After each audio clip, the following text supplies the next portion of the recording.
সব শেষ হয়ে গেল রে। হায় হায় হায় হায় হায় হায়। দেখেছো তোমার দাদা কেমন মন মেজাজ খারাপ করে বসে রয়েছে, পুরো মাথা খারাপ হয়ে গেছে মনে হচ্ছে, কারোর সঙ্গে কথা বলছে না। কি যে করবো, আর আমি দেখছি কিছু করা যায় কিনা। দেখো।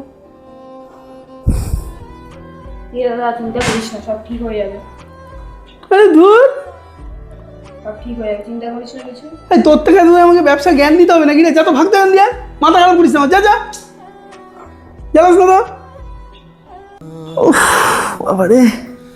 কি গো, আরে ব্যবসায় তো লাভ লস হয় বলো, তার জন্য মন খারাপ করে বসে থাকলে চলবে বলো তো? এই তোমার থেকে এখন জ্ঞান শুনতে হবে? তো বিরক্তি করে করে বাড়ির সবাই মিলে জ্বালিয়ে খাচ্ছে, বিনা কত জ্ঞান দিয়ে। উফ, না আর কিছু হবার নয়, সব শেষ হয়ে গেল।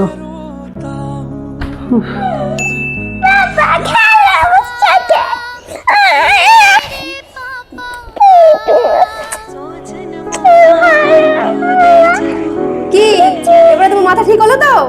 এতক্ষণ ধরে আমরা সবাই মিলে এসে তোমাকে ঠিক করতে পারলাম না, এখন মেয়ে এসে তোমার রাগ ভাঙালো, তোমার মাথা ঠিক করবে। ও সত্যি মেয়ে আসতে পারে তোমাকে? আমরা সবাই খেয়ে